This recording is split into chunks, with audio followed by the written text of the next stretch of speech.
정치권 이슈를 직접 묻고 답하는 정치 Y.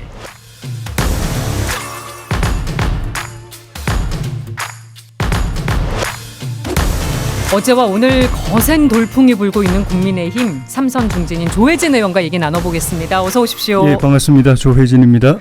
1시간쯤 전에 속보가 나왔습니다. 예. 김기현 대표가 당 대표직을 내려놓겠다고 했는데 소식 예. 듣고 어떠셨습니까? 예보가 대통령 귀국하시는 15일 전에 결정을 발표할 거라는 본인이 직접 예보한 건 아니지만 예측 기사가 관측이 많았죠. 그렇게 나와서 15일 귀국 전이라고 한다면 오늘 내일 이틀밖에 없어서, 그리고 또 어제 오늘 이틀간 김 대표께서 일정을 다 취소하고 장고에 들어갔기 때문에 제 느낌으로는 오늘 저녁 늦게나 내일 아침 일찍 결정이 나오지 않겠는가 생각을 했었죠. 요 상황까지 오게 된 건 어떻게 보세요? 사실 여러 좋은 가지 상황은 면에서, 아닙니다. 여러 가지 면에서 안타깝지요.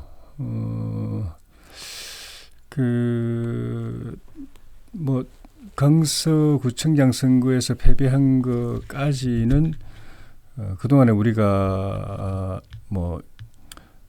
여러 가지 국민께 실망을 드린 점들이 누적이 돼서 나온 결과인데, 그거를 개선할 수 있는 여지는 있었고 기회는 있었고, 그중에 하나로서 시도한 것이 혁신위였고, 그랬죠. 그리고 혁신위도 초반에는 국민들 마음을 시원하게 해주고 기대를 갖게 해주는 그런 성과가 있었고, 저는 혁신위가 유정의 의미를 거둘 수도 있었다고 보는 입장입니다. 그러세요.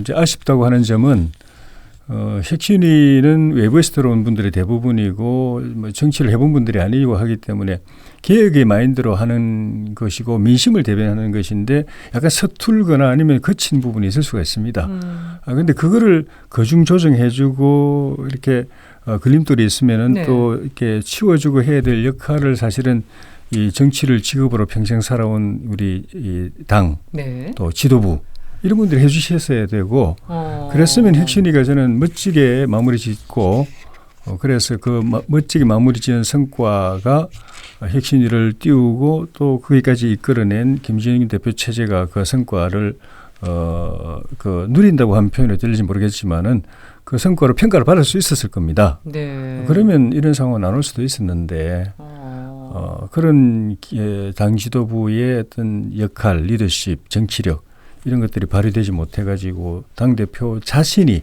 거기에 휘말려서 대표직을 내놓는 그런 책임을 져야 되는 상황까지 온 것이 개인으로 봐도 좀 안타깝고, 우리 당 차원에서 봐도 굉장히 안타깝습니다.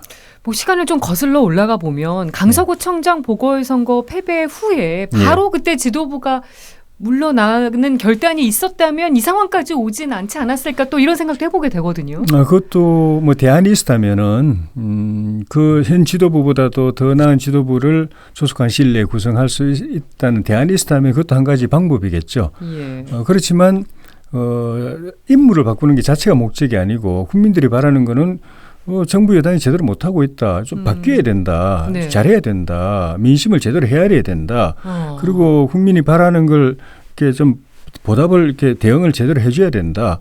또 당정이 힘을 모아가지고 어쨌든 국민들이 그 생활에서 겪는 어려움, 또 힘든 일 이런 걸 빨리빨리 해결을 해줘야 된다. 그거였고, 그게 이제 크게 말하면 이제 혁신이죠. 그러니까 혁신은 누가 하든 간에 우리 당이 안고 있는 과제였기 때문에 여러 가지 방법이 있죠. 김기현 대표 체제가 그때부터 당대표와 지도부가 나서서 과감한 혁신을 하든지, 아니면 지난번처럼 혁신위를 이렇게 띄워가지고 맡기되 혁신위가 잘할 수 있도록 이렇게 옆에서 좀 도와줘서 성공하도록 해주든지, 아니면 아예 그때 당시에 지도부를 이제 교체해가지고 새 지도부가 와서 혁신을 하게 하든지, 결국 방향은 혁신이죠. 그래서 결국 선택한 거는 당 지도부가 직접 혁신을 하지 않고 혁신위를 만들어서 거기다 위임한 건데,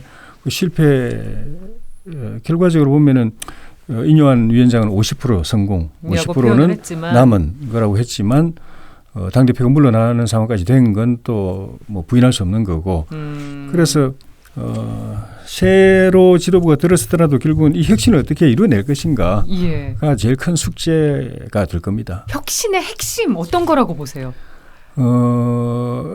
결국 국민들이 이 당정에 대해서 좀 불만스러워하는 거는 좀 전에 말씀드린 것처럼 민심의 소리에 귀 기울이지 않는다. 국민들이 힘든 거를 잘 모르는 것 같다. 또 그거를 당정이 역량을 발휘해서 능력을 발휘해서 빨리빨리 해결을 못 해주고 있다. 국민들이 힘들게 살아가는데 그걸 해결을 못 해주고 있다. 그리고 거기에 있어서 집권 여당이 역할을 못 하고 있다. 예를 들면 정부나 대통령에게 민심을 전달하는 역할, 또 정부와 대통령에게 국민들이 바라는 부분을 해결해 주는 대안을 제시하는 역할, 그런 정책 대안 역할이라든지 민심 전달 역할이라든지 그런 걸 제대로 못 하고 있고 민주적 정당의 모습을 못 보여주고 있다. 다양한 목소리가 자유롭게 나올 수 있는 그런 민주적 정당의 모습을 못 보여주고 있다. 당이 활력이 없다. 목소리가 없고 죽어 있다. 뭐 대통령만 바라보고 있다. 이런 이 국민들의 시각 때문에 이제 당과 정의 같이 이렇게 지지가 떨어지는 거거든요. 결국은 그거를 어떻게 해결해내느냐가 관건이죠. 자성의 목소리 많이 들려주셨는데 이준석 전 대표가 사실 지금 두 대표가 연속으로 이렇게 임기를 채우지 못하게 돼서 좀 그 부분도 주목을 하게 되는데 이준석 전 대표는 김 대표가 물러날지도 모른다는 생각에 뭐 또 버릇들이 도져서 이래저래 한마디씩 하고 린치하고 있다 이런 비판을 하면서 강서구청장 보궐선거 책임은 김 대표에 있지 않고 억지로 사면해서 내보낸 사람한테 있다고 했습니다. 이게 용산을 향한 발언으로 보이거든요. 그래서 이 부분도 지금 김기현 대표가 뭐 사퇴를 해서 혁신의 불씨를 이어간다고 하지만 사실 용산과의 그런 관계 설정이나 이런 부분에 대한 비판도 계속 나오고 있습니다. 이거 어떻게 가져가야 된다고 보세요? 그러니까 당정이 한 몸이면 그리고 국정의 공동 책임이면 그리고 국정이 잘못된 책임을 표로서 당이 심판을 받아야 되는 입장이라면은 국정 성공을 위해서 가장 긴밀하게 대통령실과 정부도 수시로 국무회의를 한다든지 업무 보고를 받는다든지 또 업무 지시를 한다든지 이렇게 해서 긴밀하게 소통하지만 국민을 대표하고 정치적으로 나중에 결과 책임을 지는 결과 책임은 정부는 강요는 지는 게 아니잖아요. 당이 지는 거고 표로 심판을 하는 거고 자기가 의식이 날아갈 수 있는 거고 그러는 당하고 긴밀하게 대화를 해야죠. 굉장히 빈번하게 긴밀하게 일마다 대화를 하고 그래서 당을 통해서 민심을 제대로 이해를 하고 또 국민들이 어떤 그 부분이 어려운지를 어떤 부분이 가려운지를 이거를 또 알고 또 현장에서 말하는 또 해법이 있거든요. 아픈 사람들은 내가 여기가 아프니까 여기를 좀 만져달라. 여기를 좀 손대달라. 여기 이야기하고 그게 정책이 그걸 다듬으면 정책이 되는 것이거든요. 책 발로들이 앉아서 그냥 책상에서 만드는 게 정책이 아니라 정책의 소비자인 수요 국민들이 현장에서 삶에서 어려움을 느끼면서 이건 이렇게 해서 해결해 줘야 되겠다. 이런 법을 좀 만들어줘. 이런 정책을 좀 만들어줘. 이게 예산 좀 내려줘. 현장에 들어가면 다 들립니다. 그거를 정부에서 대통령실에 전달하고 청와대에 전달해가지고 빨리빨리 해결해내는 역할. 그걸 당이 제대로 해야 되고 그러려면은 당도 열심히 노력해야 되고 대통령실도 당과 또 정부도 당과 긴밀하게 대화하고 당을 통해서 현장을 파악하고 그 현장에서 오는 그 요구를 정책화하고 그 시스템 빨리 돌아가야 됩니다. 민심 전달 과정 시스템 얘기해 주셨는데 혁신 차원에서 윤 대통령이 탈당해야 되는 거 아니냐는 목소리도 있습니다. 이건 어떻게 생각하세요? 탈당이 왜 그게 혁신이죠? 뭐 당정관계 재정립 차원에서 이런 얘기가 나오기도 하는 것 같습니다. 탈당하면은 그때부터는 이제 당정은 없습니다. 우리 이 정부만이 아니라 대한민국에는 헌법에 집권당이나 여당에 대한 규정이 없어요. 뭐가 집권당이다. 우리 말은 우리가 여당이야. 우리가 집권당이야. 그러지만은 뭐가 여당이고 뭐가 야당이고 규정이 없어요. 유일하게 기준은 현직 대통령이 당적을 가지고 있는 정당이 여당이고 집권당입니다. 당적이 속하지 않은 당은 아무리 대통령에 대해 우호적이라도 야당입니다. 국민의힘이 여당 행세를 할 수 있는 거는 대통령이 우리 당원이기 때문인 거예요. 근데 오늘 저녁이라도 대통령이 당적 정리해버리면 우리는 야당입니다. 그때는 만약에 대통령이 다른 정당에 입당한다면 그 당이 여당이 되겠지만 그럴 리는 없는 것이고 예. 그럼 대통령은 모두 야당만 상대로 하는 당이 되는 겁니다. 그런 집권당이 문제가 없는 당이 생긴다. 되는 거예요. 그게 어떻게 혁신인지. 안 그래도 이 여당 국민의힘의 힘 도움만으로도 지금 그 힘이 부대 껴서 그렇게 허덕허덕 하는데 국정이 그 도움마저 없이 네. 혼자서 그냥 대통령과 정부만 있고 모두가 다 야당, 국회가 300석 모두 야당이다. 그럼 어떻게 국정을 해요? 윤심 얘기가 계속 나와서 이런 얘기도 나온 게 아닌가 싶은 생각이 들긴 하는데요. 예. 어쨌든 김기현 대표가 대표직을 사퇴하면서 이제 윤재옥 원내대표가 바로 당대표 권한대행이 된 거죠. 예. 예. 김기현 대표도 오늘 윤재옥 원내대표를 중심으로 당을 빠르게 안정시켜 달라고 했습니다만 예. 지금 비대위 전환 가능성이 높게 이렇게 보이긴 합니다.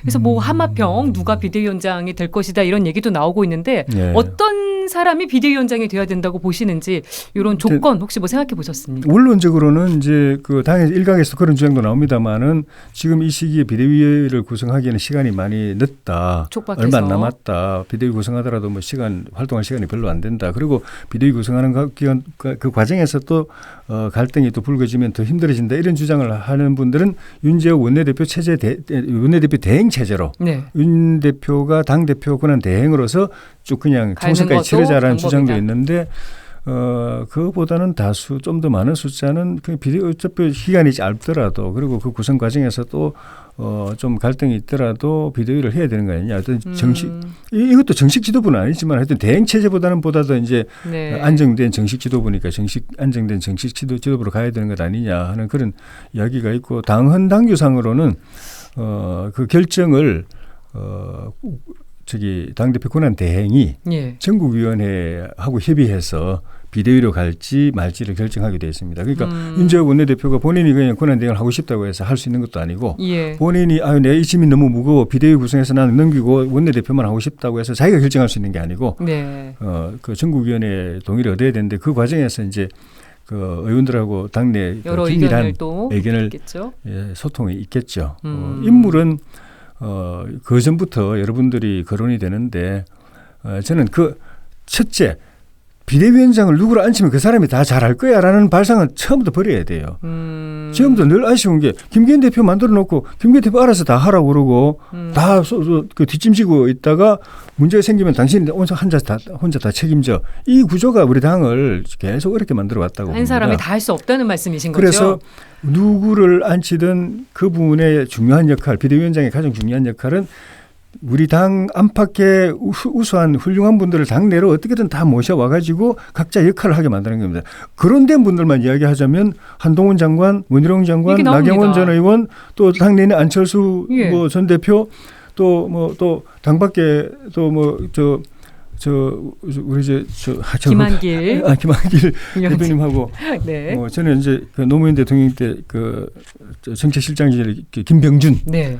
전 그 정책실장님이라든지 또 원로시지만 당의 병풍 역할을 해줄 수 있는 김황식 전 총리라든지 또 그 안대희 전 대법관이라든지 그런 분들이 쭉 그런 분들 다 훌륭한 분들이니까 이분들 다 당내로 모셔와가지고 하나하나 영역을 드리면서 그 역할을 책임지고 하시도록 하는 것이 저는 가장 당이 희망이 있는 것이고 발전할 수 있는 것이고 당이 안고 있는 여러 가지 문제를 빨리 해결할 수 있는 것이고 당력이 극대화될 수 있는 그래서 다른 말로 하면 한 사람을 앉혀놓고 그 사람한테 다 맡기고 그 사람이 다 해결하게 하는 체제는 절대 성공할 수가 없고 누가 온다면은 그 역할을 잘할 수 있는 모든 그 분들을 다 모셔와가지고 총동원 체제를 만들 수 있는 총력 체제를 만들 수 있는 드림 팀을 만들 수 있는 역할 그 역할이 비대위로 갔을 때 새 비대위원장이 누가 되든 그분이 해야 될 가장 중요한 역할이 저는 그거라고 봐요. 자기가 개인 플레이로 자기의 역량을 발휘해가지고 내가 이거 다 해결할게.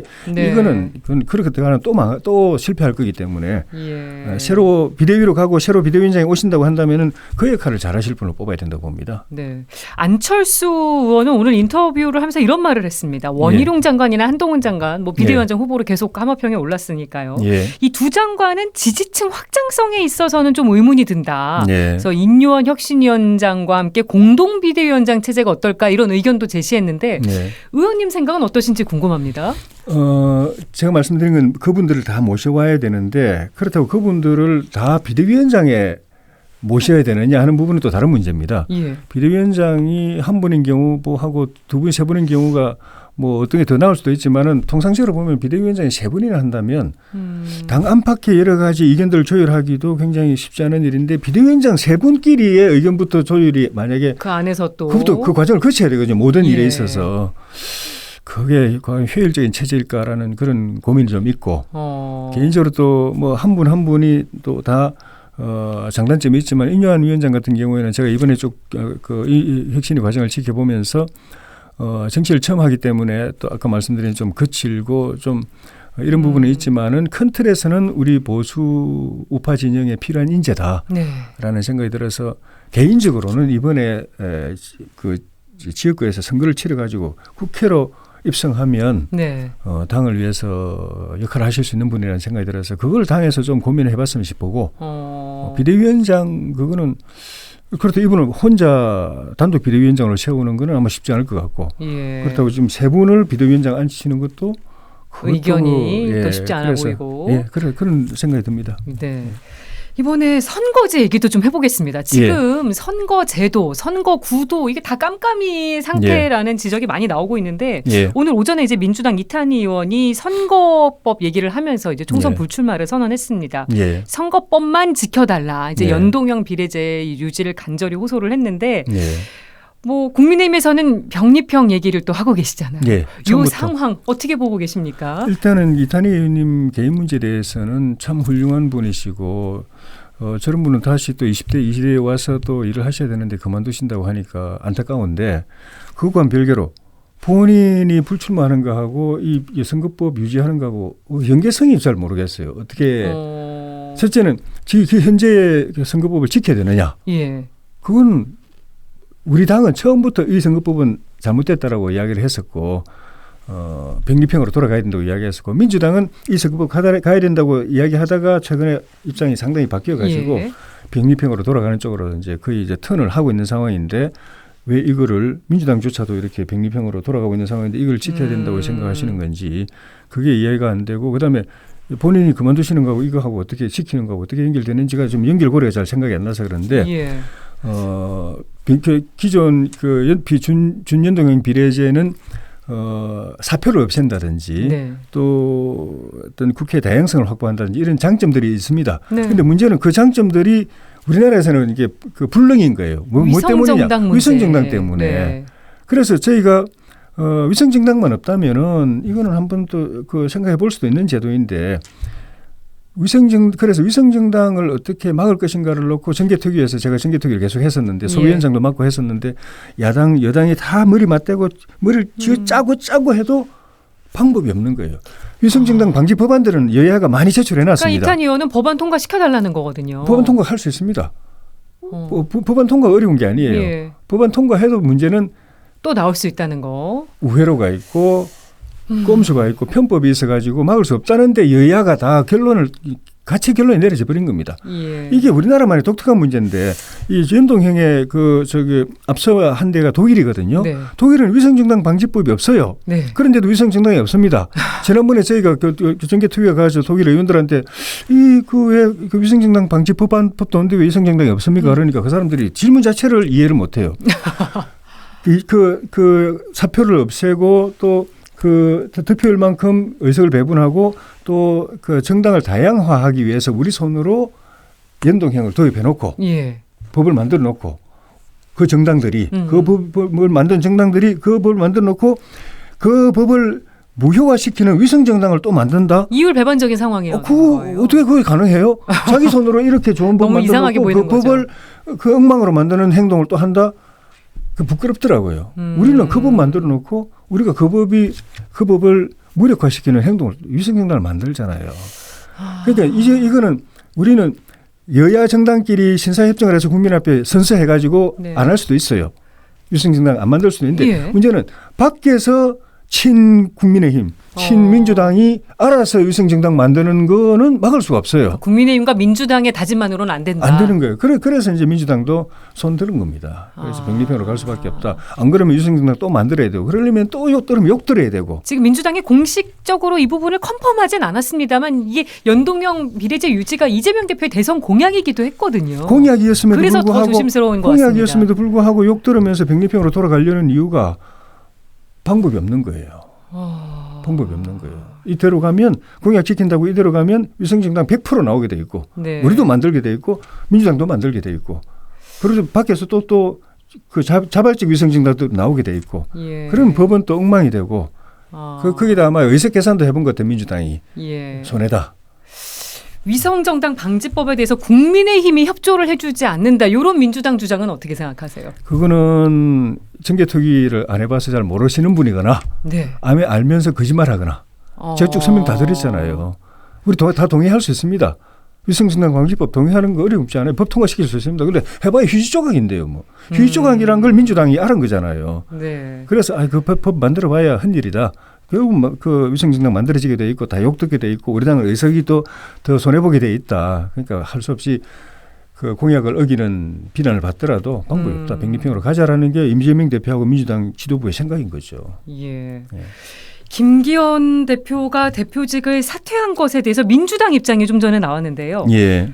용산 직할 체제로 가기 위한 사전 정지 작업이다. 이렇게 나왔습니다. 어떻게 받아들이십니까? 그거는 그러면 이전에는 김기현 대표 체제와 우리 당을 용산 여의도 출장소라고 그래놓고 직할 체제로 가는 거하고 그리고 그 출장소하고 차이가 뭔가요? 국민의힘을 어차피 김기현 네. 대표를 출장소라고 그래놓고 네. 그 바뀌는 걸 또 직할 체제라고 이야기하면 무슨 의미가 있나요?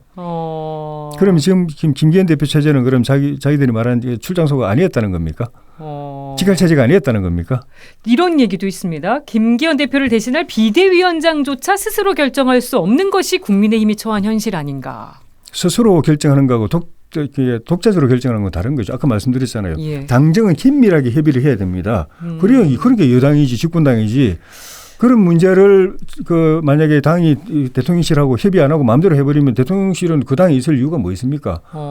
그래서 정치적인 일도 그러니까 정책은 기본적으로는 정부 소관이지만 우리 당이 관여를 하잖아요. 예. 마찬가지로 정무적인 일도 대통령실에서 또 의견을 제시를 하는 거죠. 예. 그건 당연한 건데 근데 당이든 대통령실이든 어느 한쪽을 배제하고 자기들 마음대로 결정해버린다면 그건 문제가 있는 거죠. 근데 네. 그렇게 할 수는 없죠. 당과 정부가 같이 이렇게 대통령실이 같이 의논하는데 일단 당무기 때문에 당이 주도를 하되 네. 대통령실의 의견을 굉장히 비중 있게